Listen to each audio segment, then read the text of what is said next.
It is April 28th, 2021. I am your host, Carter Ring, and this is the Ringers Podcast coming at you here on a Wednesday early evening with episode 77 here on the Ringers Podcast. Draft is officially about 24 hours away. Tomorrow night is the big night, round one of the 2021 NFL Draft, and we started out today with a quarterback trade that went down. The Denver Broncos, who are selecting number 9 overall tomorrow night in the NFL Draft, traded a 6th-round pick to the Carolina Panthers for veteran quarterback Teddy Bridgewater today. He is now a Denver Bronco. And there were some rumblings about Bridgewater getting moved. Carolina just traded for Sam Darnold about a few weeks ago. And obviously they're probably going to have Darnold as their guy. They hold the 8th overall pick, one spot ahead of Denver. And everyone's, saying that, Denver found their guy. Teddy Bridgewater's their starter. And I'm like, not so fast. Not so fast. I really think Denver's in a good position here, right? They're one of those teams that maybe could trade up to number 4 with Atlanta, right? Trade up to Cincinnati's spot at 5. And you're trying to tell me Teddy Bridgewater is their future? No, he's not the future. Teddy Bridgewater he started out really well with Minnesota, had a lot of injuries, almost died from his leg injury. I mean, it was that bad, kind of an Alex Smith type thing. And he's just been a steady vet for the last few years with New Orleans, Carolina, and then now he's with Denver.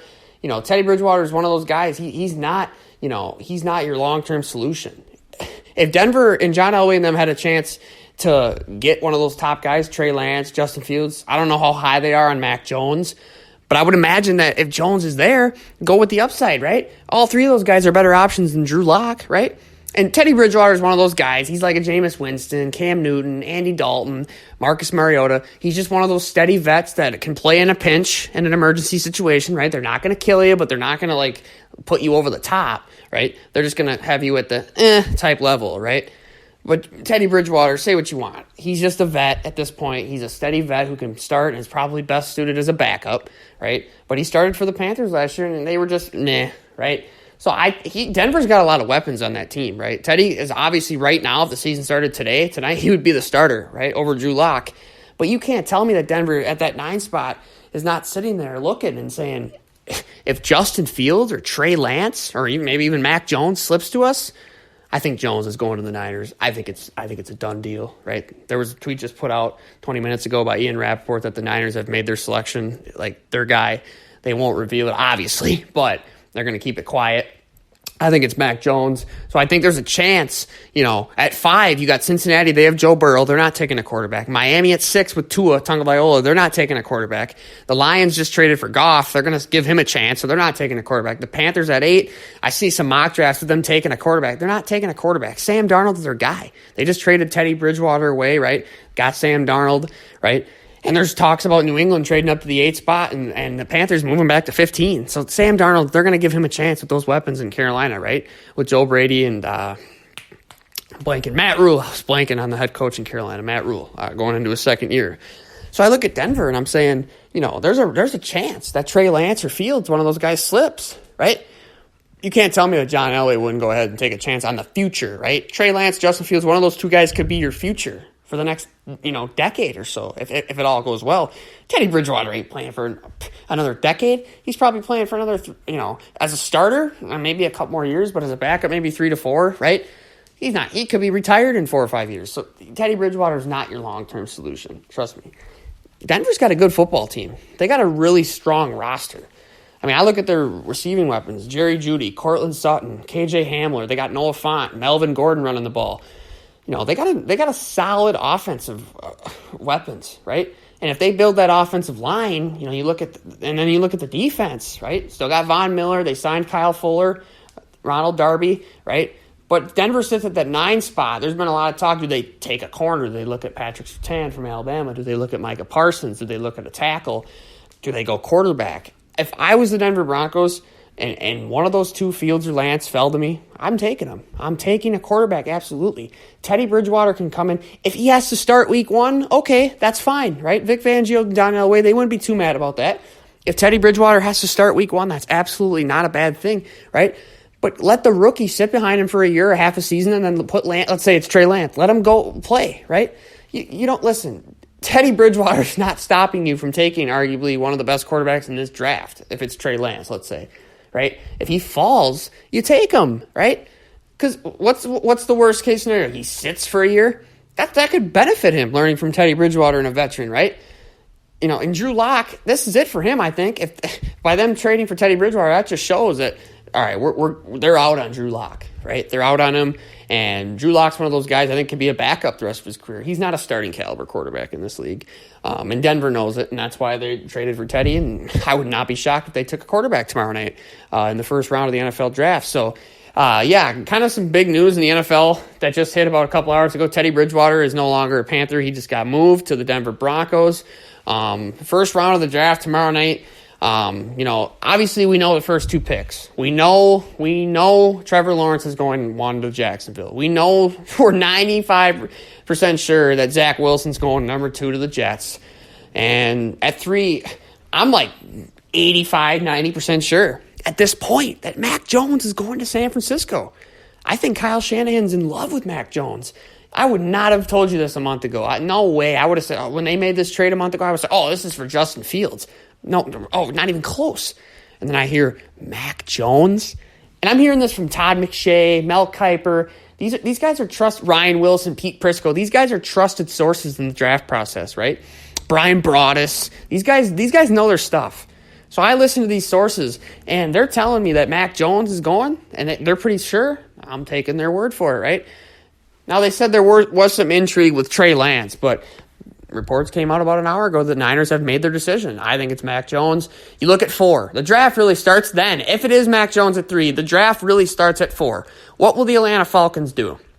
Will they take the generational tight end, Kyle Pitts, which, by the way, that would my Kyle Pitts to Dallas dream is only going to last 24 more hours.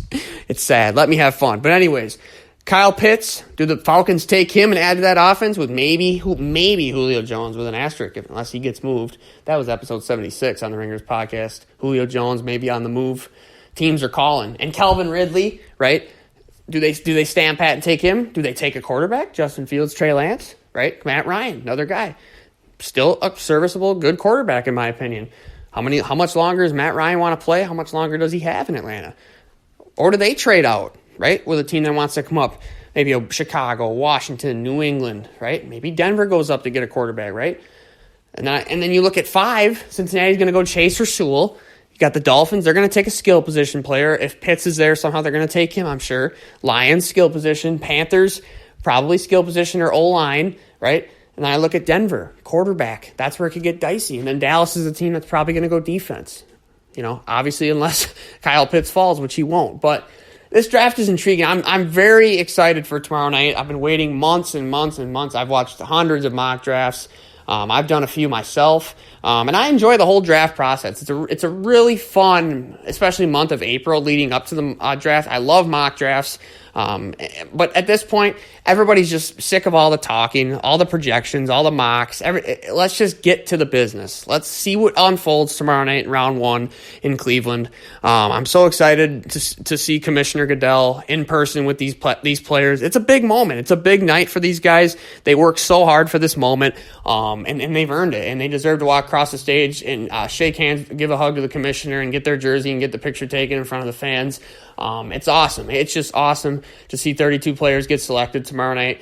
Then you got rounds 2, 3 on Friday, and then rounds 4 through 7 hours on Saturday. I love the full weekend of draft. I'll watch every minute of it, and it's just awesome. And I cannot wait to see what happens tomorrow night. A lot of intriguing names, a lot of intriguing trades that could go down. I think it's going to be a messy first round. And what I mean by that is I expect a lot of movement. I think there's going to be a lot of trades, teams trading up, teams trading down. My team may trade down. I'd like to get that for more defensive picks for the Cowboys, but it's going to be a lot. Will Green Bay move up and select Rashad Bateman? There's a report that the Packers have done their homework on Rashad Bateman. Will they move up and select him? Wouldn't be bad for that offense, but it might be a little too rich for Green Bay. I'd have to believe it to see it with them, right? There's other teams, Patriots. Do they move up and get a quarterback, or they stick with Cam, right?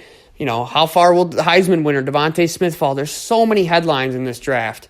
Will Caleb Farley, arguably the top corner, had 2 back procedures and a toe injury. Will he slip down the draft board, or will he get taken in the top 15, which he was probably going to be before these injuries? So, listen, there's a lot of intriguing parts tomorrow night. It's for me, it's probably one of the more intriguing drafts in a long time. Like, I'm going to be on the edge of my seat, like, okay, who's picking who here? Like, this is going to be a intense draft. And I'm going to get super excited each time Kyle Pitts falls down the board, but I don't think he'll fall that far. I give it to 5 most. I think Cincinnati would probably have to take him if he's there. He's the best player on the board, best player in the draft, in my opinion. And I'm just super excited for this draft. As you can tell, I've been talking about it for about a few months here on the Ringers podcast. And if you did listen to my mock drafts, I appreciate it. Tomorrow night, I will be doing a little special here on the Ringers podcast. I will be live streaming the first round. I will be live streaming each pick, giving analysis and my thoughts on the pick and the fit with that team that they were selected to, and other stuff I'll break down. And I'm very excited for that opportunity to talk about the draft live with you guys. If you are a listener here on the Ringers podcast, come on in tomorrow night, 7 to 10. We'll be live for the first round of the 2021 NFL draft. And I'm super excited for it. I can't say that enough. And I'm looking forward to it. This thing with the NFL draft, it's there's a lot of things that can, you think a lot about it, but then you're like, dang, I didn't pick that. A lot of my mock drafts aren't going to be right. I won't even come close on some of them. Like the one I did in February, it's already April, like not even going to be 25% right. So that's what makes it fun, right? There's going to be a lot of jaw-dropping moments, and it always is in the draft, right? And so, yeah, good luck to your squad tomorrow night. Hopefully you guys, whoever you root for, you get the players that you want, or good players to help your team's biggest needs. And yeah, just enjoy it. It's a special weekend for NFL fans. And again, these players, the big moment for them. And I'm glad that this year it's in person. We're back to some normalcy here in the draft process. It was a pretty cool thing they did last year virtually with Goodell in his basement and all that and calling out the picks. But let's be honest, it's better in person with these players, getting to get the jersey in person and all that and the hat. It's always cool in that part of it. So, yeah, this was episode 77 of the Ringers podcast.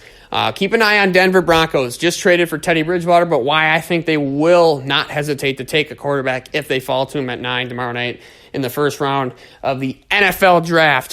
Thank you so much for listening here on the Ringers podcast. I will see you soon.